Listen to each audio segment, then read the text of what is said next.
Hello UGC NET scholars, welcome to my YouTube channel once again. आज इस video में हम दिसंबर 2021 को यूजीसी नेट एजुकेशन एग्ज़ाम का लास्ट पार्ट डिस्कस करने वाले हैं। और नेक्स्ट वीडियो में मैं आपके साथ ऐसे इंपॉर्टेंट टॉपिक्स डिस्कस करूंगी जो कि यूजीसी नेट एजुकेशन एग्ज़ाम्स के लिए बहुत ही ज़्यादा इम्पोर्टेंट्स हैं और उसमें से क्वेश्चन पूछ लिए जाते हैं। तो चलिए आइए शुरू करते हैं। आज का हमारी इस वीडियो का फर्स्ट क्वेश्चन है।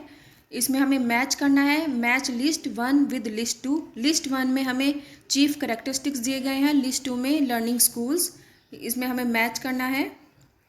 First, learning happens when a learner obtains new और changed behaviour as a result of a stimulus. A option will be matched with the option 5 behaviorism. Option B, learning is about internal cognitive processes or the handling of symbols in the mind. It will be matched with the option 4th, cognitivism. Option C, focuses on individuals and the mental structures they possess and how those structures and past experience or knowledge speak to and influence the construction of various things. It will be matched with the option 1, constructivism. Option C will be matched with the option 1. Option A will be matched with the option 5. Option B will be matched with the option 4. And option D, students learn best when their natural desires and inclinations to be creative, to grow, to learn, etc. are harnessed rather than changed or suppressed. D option will be matched with the option 2nd, humanistic theory. Hindi में देखते हैं। सूची 1 को सूची 2 से सुमेलित कीजिए। सूची 1, मुख्य विशेषता। सूची 2, अधिगम शाखा। ऑप्शन ए, जब कोई अधिगम करता उद्दीपन के फलस्वरूप नवीन अथवा परिवर्तित व्यवहार प्राप्त करता है तो अधिगम घटित होता है। ये हमारा मैच होगा ऑप्शन 5 व्यवहारवाद के साथ। ऑप्शन बी, अधिगम का संबंध आंतरिक संज्ञानात्मक प्रक्रमों अथवा मस्तिष्क में संकेतों के संचालन से है। ये हमारा ऑप्शन 4 के साथ मैच होगा, संज्ञानवाद। ऑप्शन सी, इस बात पर संकेंद्रण की व्यक्ति और उनकी मानसिक संरचना तथा वे संरचनाएं और पूर्व अनुभव ज्ञान किस प्रकार विभिन्न चीज़ों की बनावट को प्रभावित करते हैं और उनसे संवाद करते हैं। ये हमारा ऑप्शन मैच होगा ऑप्शन 1 के साथ, संरचनावाद। इसमें आप देख सकते हैं कि यहाँ पर जो संरचनाएं हैं, संरचनाएं जो शब्द है ये संरचनावाद से संबंधित हो रहा है। और हमारा जो पहला है व्यवहार, ये हमारा आया है ऑप्शन 5 में, व्यवहारवाद।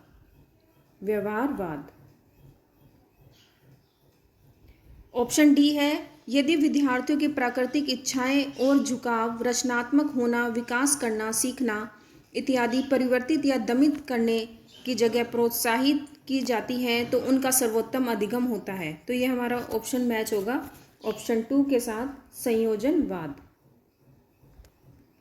तो इस प्रकार हमारा जो इसमें करेक्ट ऑप्शन होगा वो होगा हमारा option 5, A5, B4, C1, D2। Option 5 जो हमारा इसका सही विकल्प होगा। नेक्स्ट क्वेश्चन पर चलते हैं।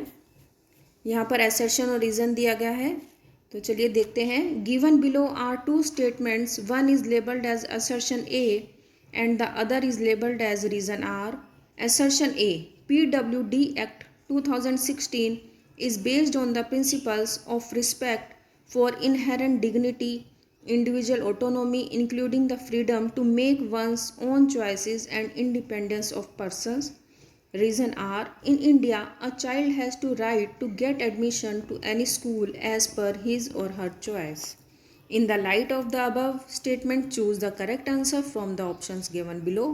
हिंदी में देखते हैं। नीचे 2 कथन दिए गए हैं, एक को अभिकथन ए और दूसरे को तर्क आर कहा गया है। अभिकथन ए, PWD अधिनियम 2016 अंतर्निष्ठ प्रतिष्ठा हेतु आदर के सिद्धांतों, व्यक्तिक स्वायत्तता, जिसमें किसी को स्वयं की पसंद बनाने की स्वतंत्रता, व्यक्तियों की स्वतंत्रता शामिल है पर आधारित है। तर्क आर, भारत में एक बच्चे को उसकी पसंद के अनुसार किसी भी स्कूल में प्रवेश लेने का अधिकार है। उपर्युक्त कथनों के आलोक में निम्नांकित विकल्पों में से सही उत्तर चुनें। हमारे पास ऑप्शन दिए गए हैं। A is false but R is true. A सही नहीं है परंतु आर सही है। Option second, A is true but R is false. A सही है परंतु आर सही नहीं है। Option third, both A and R true but R is the correct explanation of A. A और आर सही है और आर सही की व्याख्या है। Option fourth, both A and R true but R is not the correct explanation of A. A और R दोनों सही हैं और आर ए की सही व्याख्या नहीं है। तो जो हमारा यहाँ पर सही ऑप्शन होगा वो होगा option third. Option third, both A and R true but R is the correct explanation of A. Next question, Which of the theories of leadership explains the crucial relationship between productivity and concerns for employees? नेतृत्व के कौन से सिद्धांत उत्पादकता और कर्मचारियों के लिए चिंताओं के बीच महत्वपूर्ण संबंध बताते हैं? ऑप्शंस हैं field theory, option second managerial grid, प्रबंधकीय grid, option third transactional theory, समव्यवहार सिद्धांत, ऑप्शन फोर्थ ट्रांसफॉर्मेशनल थ्योरी। तो इसमें हमारा जो सही ऑप्शन होगा वो होगा मैनेजरियल ग्रिड। इट मीन्स प्रबंधकीय ग्रिड के द्वारा उत्पादकता और कर्मचारियों के लिए चिंताओं के बीच महत्वपूर्ण संबंध बताया जा सकता है। Next question, the most difficult part in doing cost benefit analysis is to determine. लागत लाभ विश्लेषण करने में सर्वाधिक कठिन भाग कौन सा है? इसमें हमें ऑप्शन दिए गए हैं। Option first, intangible benefits and cost, अमूर्त लाभ और लागत, प्राइवेट इकोनॉमिक कॉस्ट, निजी आर्थिक लागत। Option third, tangible benefits and cost, मूर्त लाभ और लागत। Option fourth, total monetary expenditure, कुल मौद्रिक व्यय। तो इसमें हमारा जो सही ऑप्शन होगा वो होगा option first, intangible benefits and cost, अमूर्त लाभ और लागत। अमूर्त लाभ और लागत ऐसे होते हैं जिन लाभ या लागत को हम प्रत्यक्ष रूप से देख नहीं सकते, तो वो जो लाभ और लागत होते हैं वो हमारे अमूर्त लाभ और लागत कहलाते हैं, जिनका विश्लेषण करना सर्वाधिक कठिन माना जाता है। तो चलिए आगे चलते हैं। Which of the following is mandatory requirement to receive grants from University Grants commission?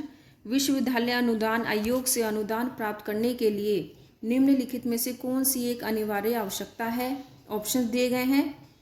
accredited by National Assessment and Accreditation Council, option second established by central or state government, केंद्रीय या राज्य सरकार द्वारा स्थापित, option third recognized by an international quality control body like ISO जैसी अंतर्राष्ट्रीय गुणवत्ता नियंत्रण निकाय द्वारा मान्यता प्राप्त हो, option fourth shall be a grant in aid institution, एक अनुदायी प्राप्त संस्था होगी। तो इसमें हमारा जो सही ऑप्शन है वो होगा हमारा option first, accredited and national assessment and accreditation council, राष्ट्रीय मूल्यांकन और प्रत्यायित परिषद द्वारा प्रत्यायित। इट मीन्स कि विश्वविद्यालय अनुदान आयोग से अनुदान प्राप्त करने के लिए एक संस्था को राष्ट्रीय मूल्यांकन और प्रत्यायित परिषद द्वारा प्रत्यायन करवाना बहुत ही आवश्यक है, तभी एक संस्था विश्वविद्यालय अनुदान आयोग से अनुदान प्राप्त करने के लिए अप्लाई कर सकती है। नेक्स्ट क्वेश्चन है, a statistical measure based on the entire population is called parameter. Which of the followings are the characteristics of a parameter? Option A, it varies from sample to sample, option B, it can be practically computed for a finite population. तो हमारा यहाँ पर जो B option है वो सही option है। Option C, it has a fixed value for a given population under given condition, correct.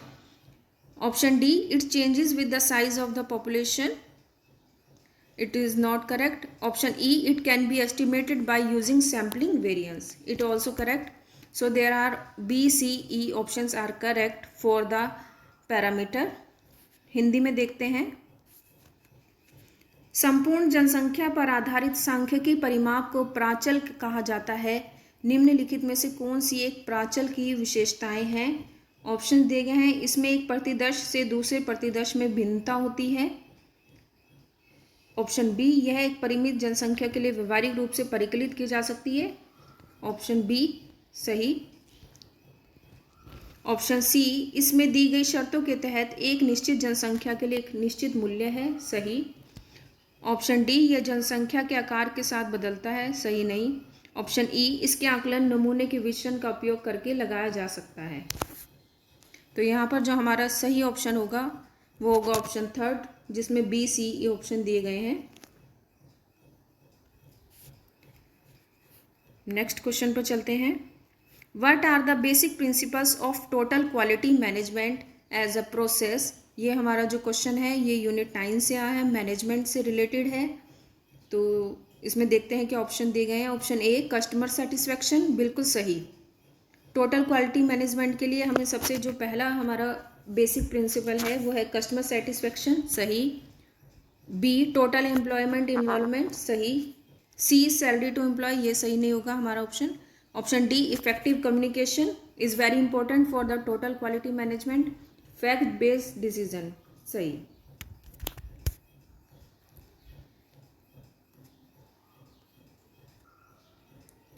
So in this question, option number A, B, D and E are the basic principles for the total quality management as a process.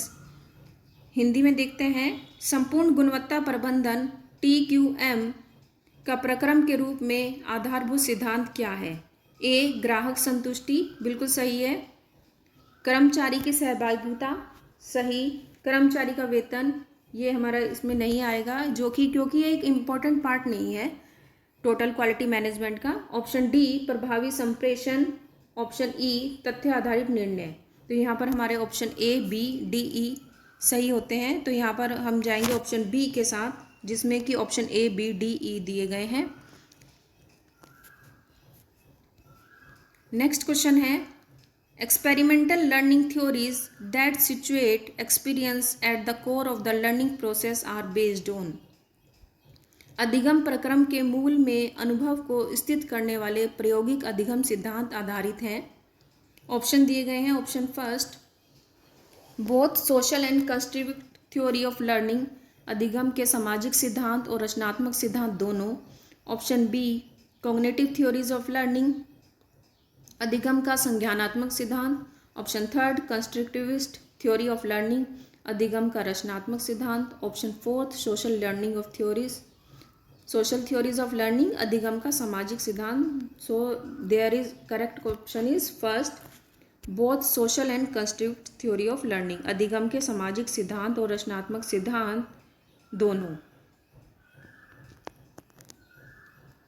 Next question है, the steps involved in the pedagogical analysis of syllabus of a teaching subjects are listed below and we have to put them in the correct order. So let's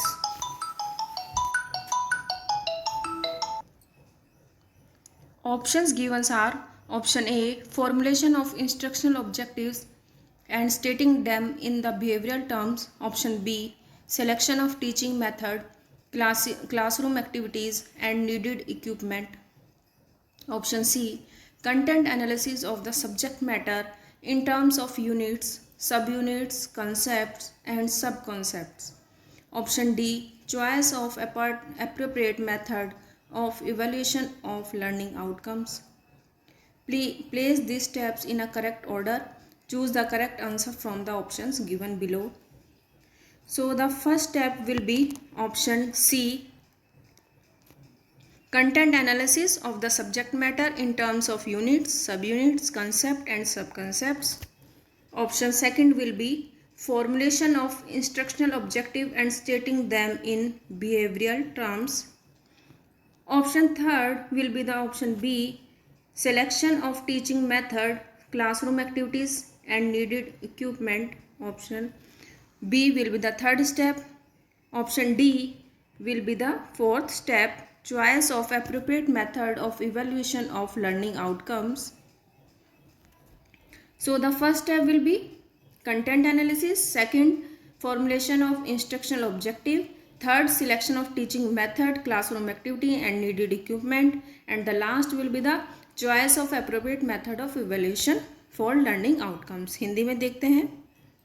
शिक्षण विषय के पाठ्यक्रम के शिक्षा शास्त्रीय विश्लेषण में शामिल कदम नीचे सूचीबद्ध है और इन चरणों को सही क्रम में लगाएं और नीचे दिए गए विकल्पों में से सही उत्तर चुनें। तो हमारा जो यहाँ पर ऑप्शन दिए गए हैं, ऑप्शन ए अनुदेशात्मक उद्देश्यों का सूत्र निर्माण और उन्हें व्यवहारिक तरीके से बताना। ऑप्शन बी शिक्षण पद्धति, कक्षा की गतिविधियों और आवश्यक उपकरणों का चयन। ऑप्शन सी इकाइयों, उप इकाइयों, अवधारणाओं और उप अवधारणाओं के संदर्भ में विषय वस्तु का विश्लेषण। ऑप्शन डी अधिगम प्रतिफल के मूल्यांकन की समय उपयुक्त विधि का विकल्प। तो हमारा जो यहाँ पर सही क्रम होगा, पहले क्रम पर हमारा आता है इसमें ऑप्शन सी इकाइयों, उप इकाइयों, अवधारणाओं और उप अवधारणाओं के संदर्भ में विषय वस्तु का विश्लेषण करना। ऑप्शन ए हमारा दूसरे क्रम पर आएगा जिसमें हम अनुदेशात्मक उद्देश्यों का सूत्र निर्माण और उन्हें व्यवहारिक तरीके से बताते हैं। ऑप्शन थर्ड होगा हमारा, ऑप्शन जो थर्ड स्टेप है वो होगा हमारा ऑप्शन बी शिक्षण पद्धति, कक्षा की गतिविधियों और आवश्यक उपकरणों का चयन। जो हमारा फोर्थ क्रम होगा वो होगा ऑप्शन डी अधिगम प्रतिफल के मूल्यांकन की समय उपयुक्त विधि का विकल्प। तो हमारा यहाँ पर जो सही ऑप्शन होगा वो होगा option C A B D. Option third will be the correct answer. अब हमारे पास आगे कॉम्प्रीहेंशन दिए गए हैं। यहाँ पर यूजीसी नेट के सब्जेक्टिव पेपर में 2 कॉम्प्रीहेंशन आते हैं और एक कॉम्प्रीहेंशन में उनसे रिलेटेड 5 क्वेश्चन पूछे जाते हैं। तो आइए कॉम्प्रीहेंशन स्टार्ट करते हैं। तो जो हमारा ये पहला कॉम्प्रीहेंशन है ये जो रिलेटेड है हमारा बैंकिंग कंसेप्ट से, और बैंकिंग कंसेप्ट हमारा पॉलो फ्रेरे ने दिया था। जैसे कि हम बैंक में जो मनी है डिपॉजिट करते रहते हैं, उसी प्रकार जो है इस कंसेप्ट के अकॉर्डिंग टीचर जो है स्टूडेंट्स के माइंड में जो है नॉलेज भरता रहता है और उसमें मतलब फीड करता रहता है। तो उसी कंसेप्ट पर आधारित है ये वाला जो कॉम्प्रिहेंशन दिए गया है। तो हम पहले इसको इंग्लिश में रीड करेंगे और फिर हिंदी में, और उसके बाद हम इन क्वेश्चंस को सॉल्व करेंगे। चलिए शुरू करते हैं। Read the paragraph given below and answer the questions that follows. Narration.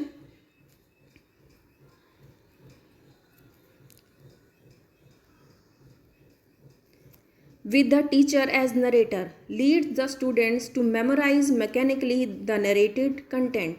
Words yet in terms them into containers, into receptacles to be filled by the teacher. The more completely she fills the receptacles, the better a teacher she is. The more meekly the receptacles permit themselves to be filled, the better student they are. तो यहाँ पर हम पहले first paragraph का हिंदी में भी अनुवाद पढ़ लेते हैं। आख्यान, जिसमें अध्यापक आख्याता होता है, से विद्यार्थी आख्यायित विषय वस्तु को यांत्रिक रूप से याद कर लेते हैं। इससे भी बुरी बात यह है कि विद्यार्थी को एक पात्र या संदूक में बदल देता है जिसे अध्यापक भरता रहता है। कोई अध्यापिका जितनी पूर्णता से उस संदूक को भरती है वह उतनी ही अच्छी शिक्षिका होती है। जितना विनयपूर्वक कोई संदूक स्वयं को भरे जाने के लिए प्रस्तुत करता है वह उतना ही अच्छा विद्यार्थी होता है। इस पैराग्राफ का मीनिंग यह है कि जो शिक्षक है वो विद्यार्थी के दिमाग को एक पात्र के समान ट्रीट करता है और उसमें जो ज्ञान है उसको भरता रहता है, ज्ञान देता रहता है, और जो विद्यार्थी है उस ज्ञान को प्राप्त करता रहता है। यानी कि इसमें जो कहने का आशय यह है कि विद्यार्थी का अपनी तरफ से कोई इन्वॉल्वमेंट नहीं होता। शिक्षिका या शिक्षक जो भी वो पढ़ाता रहता है और जो विद्यार्थी है वो उसको मौन रहकर सुनता रहता है और अपने दिमाग में उसको भरता रहता है। चलिए नेक्स्ट पैराग्राफ पर। Education thus becomes an act of depositing in which the students are the depositors and the teacher is the depositor. Instead of communicating, the teacher issues communiques and makes deposits which the students patiently receive, memorize, and repeat. This is the banking concept of education in which the scope of action allowed to the students extends only as far as receiving, filling, and storing the deposits they do, it is true, have the opportunity to become collectors or catalogers of the things they store, but in the last analysis, it is the people themselves who are filled away through from inquiry. Apart from the parex, individuals cannot be truly human. Knowledge emerges only through invention and reinvention, through the restless, impatient, continuing, hopeful inquiry. Human beings pursue in the world with the world and with each other. Hindi में देखते हैं दूसरे paragraph को। इस प्रकार शिक्षा एक भंडारण कार्य बन जाती है जिसमें विद्यार्थी भंडार गृह और अध्यापक भंडारक होते हैं। अध्यापक संप्रेषण करने की जगह आधिकारिक विज्ञप्तियां जारी करता है, भंडारण करता है, जिसे विद्यार्थी धैर्यपूर्वक ग्रहण, स्मरण करता है और दोहराता है। यह शिक्षा की बैंकिंग अवधारणा है जिसमें विद्यार्थी द्वारा कुछ करने की गुंजाइश सिर्फ इतनी होती है कि वह भंडार सामग्री को ग्रहण करे, स्वयं को उसमें भरे और संभाल सके। यह सच है कि उनके पास भंडारी सामग्री का संग्राहक अथवा सूचीकार बनने का अवसर होता है, किंतु अंतिम विश्लेषण में इस दिग्भ्रमित प्रणाली में व्यक्ति सृजनकर्ता, रूपांतरण और ज्ञान के अभाव के माध्यम से स्वयं को ही भंडारित कर देता है, क्योंकि अनुसंधान और अभ्यास से रहित व्यक्ति सच्चे अर्थों में मानव नहीं हो सकता। केवल अन्वेषण और पुनः अन्वेषण तथा मनुष्य द्वारा जीवन जगत और एक दूसरे के साथ किए जाने वाले व्याकुल, अधीर, सतत और आश्वासन अन्वेषण के माध्यम से ही ज्ञान उद्भूत होता है। Paragraph 3 In the banking concept of education, knowledge is a gift bestowed by those who consider themselves knowledgeable upon those whom they consider to know nothing, projecting an absolute ignorance onto others. A characteristic of the ideology of oppression negates education and knowledge as processes or inquiry. The teacher presents himself to his students as their necessary opposite. By considering their ignorance absolute, he justifies his own existence.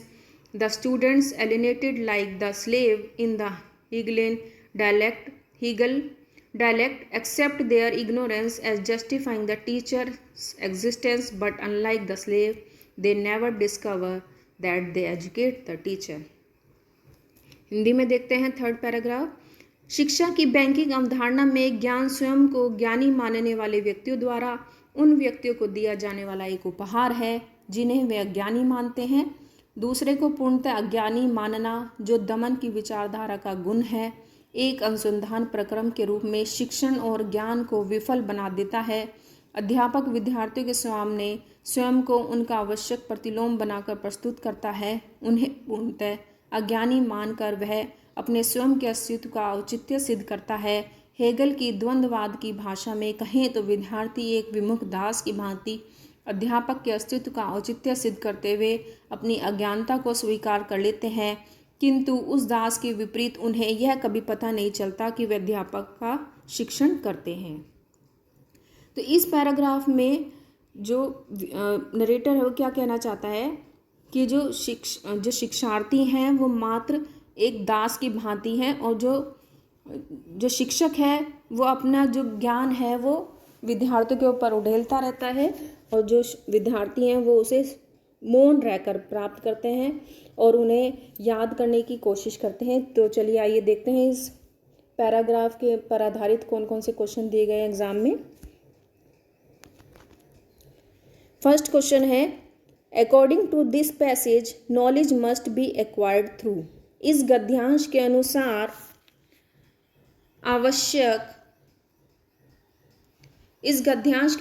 ज्ञान आवश्यक रूप से कैसे अर्जित किया जाना चाहिए।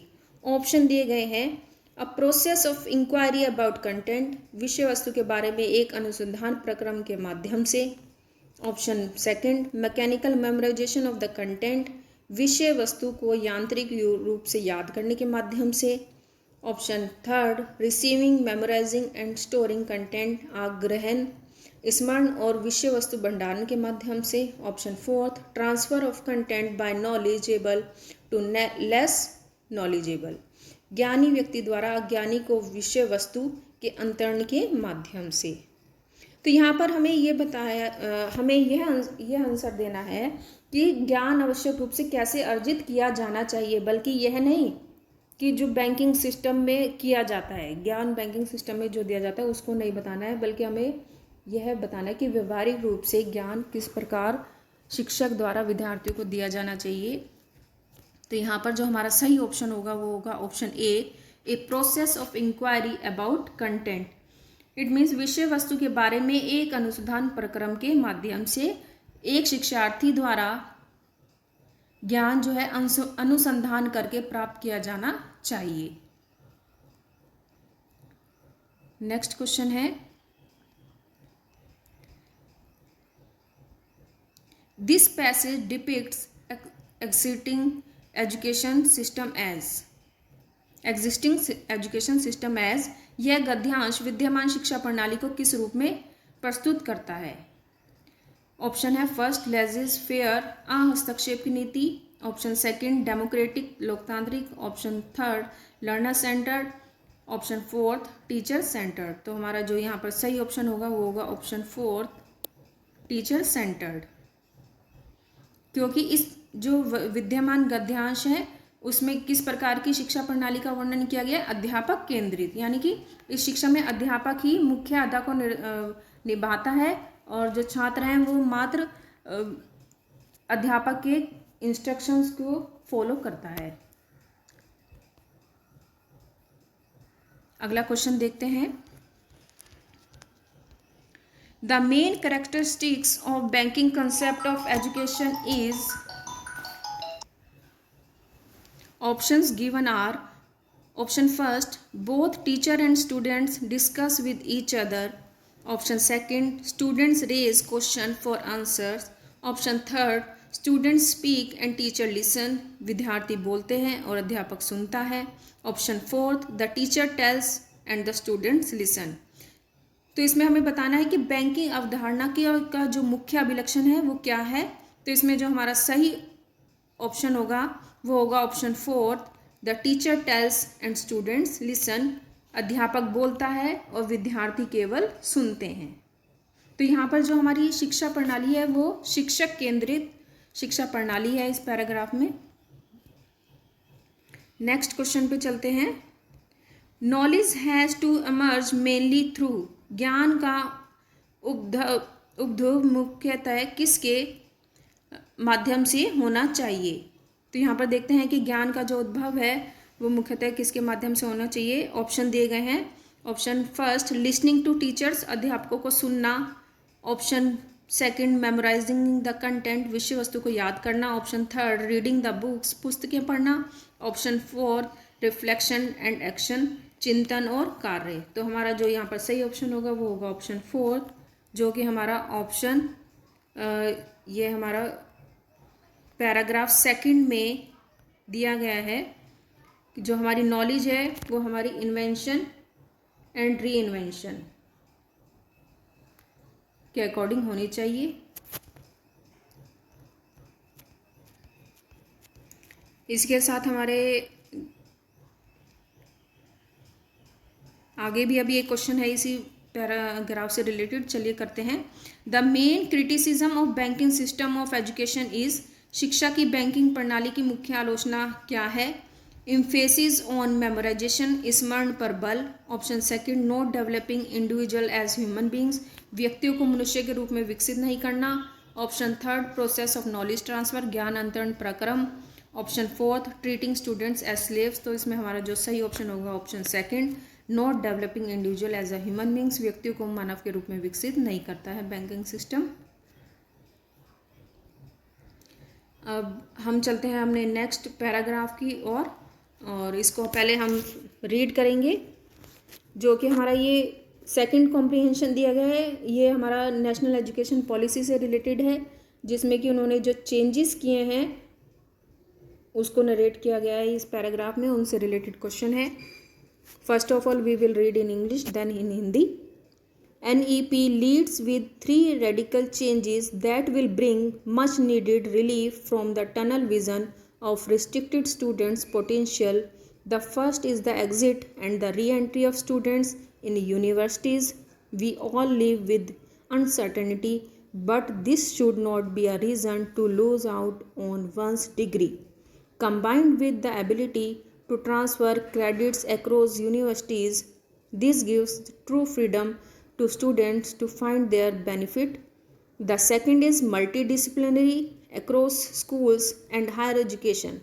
Students can choose any subjects, all subjects are equal, and the concept of streams has been disbanded. This truly frees up students to work to their talents rather than to an administrator dictate.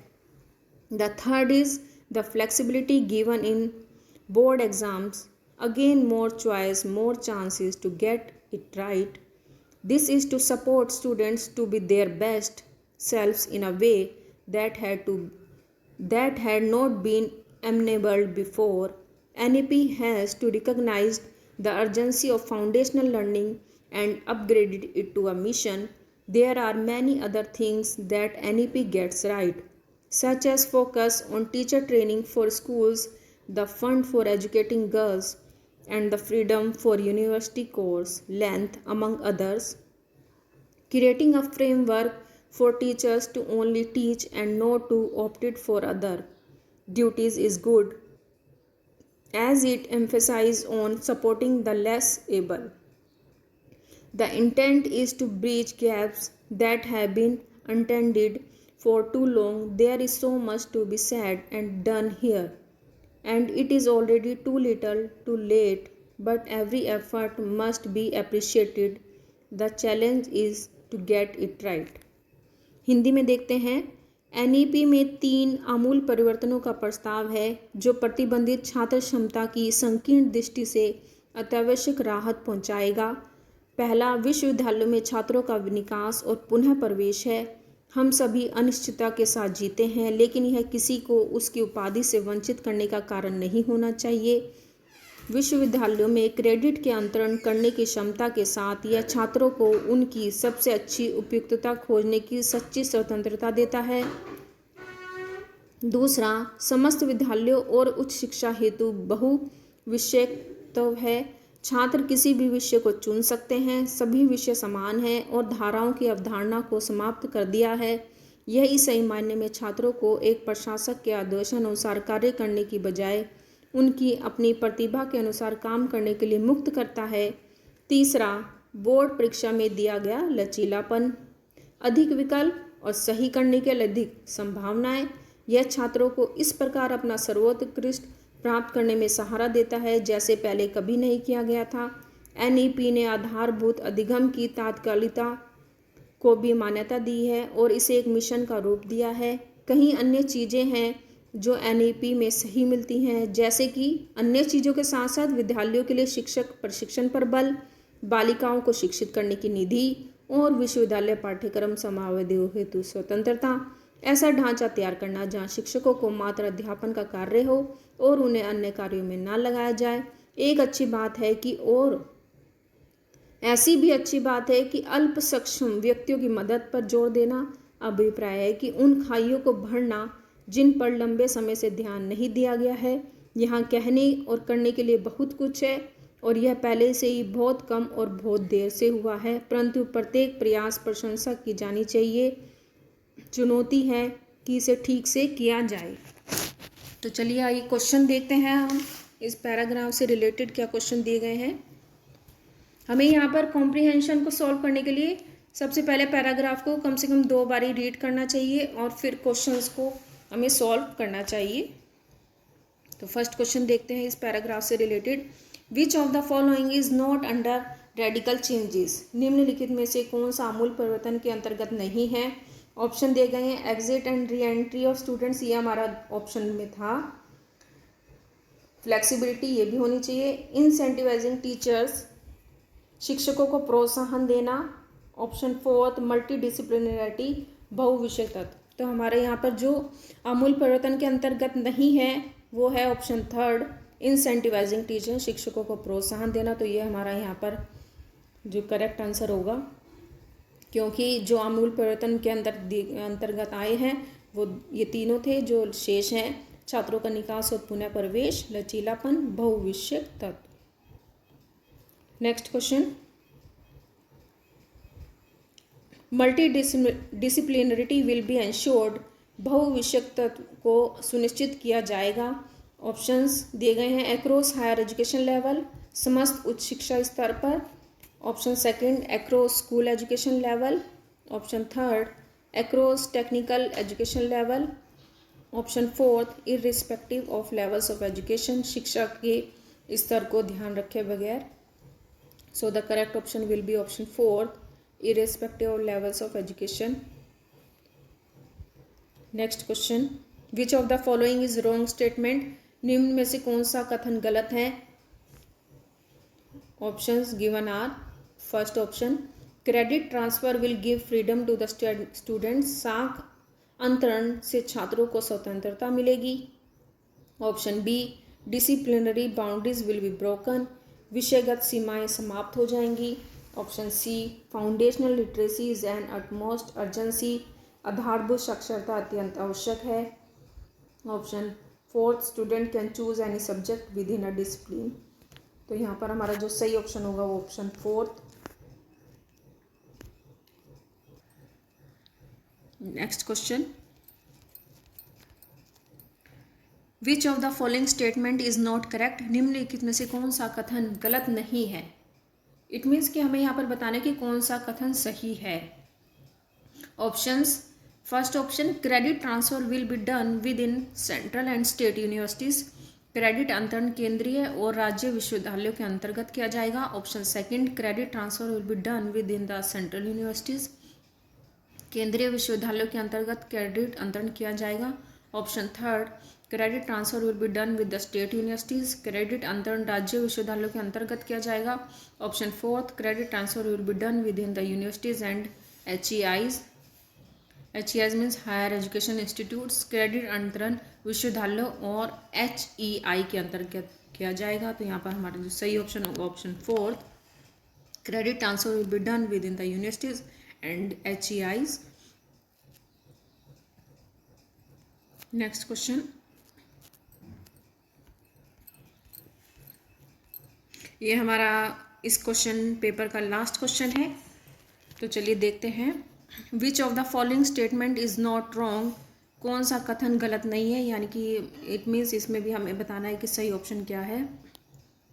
First option है, choice based possibility for relief from the tunnel vision of restricted student potential, प्रतिबंधित छात्र क्षमता की संकीर्ण दृष्टि से राहत के लिए विकल्प आधारित संभावना। Option second, greater possibility for relief from the tunnel vision of restricted student potential, प्रतिबंधित छात्र क्षमता की संकीर्ण दृष्टि से राहत के लिए अधिक संभावना। Option third, no possibility for relief from the tunnel vision of restricted student potential, प्रतिबंधित छात्र क्षमता की संकीर्ण दृष्टि से राहत के लिए कोई संभावना नहीं है।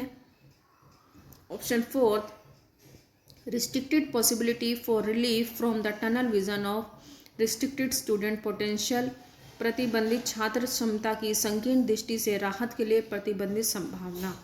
सो the correct answer will be the option second, greater possibility for relief from the tunnel vision of restricted student potential, प्रतिबंधित छात्र क्षमता की संकीर्ण दृष्टि से राहत के लिए अधिक संभावना।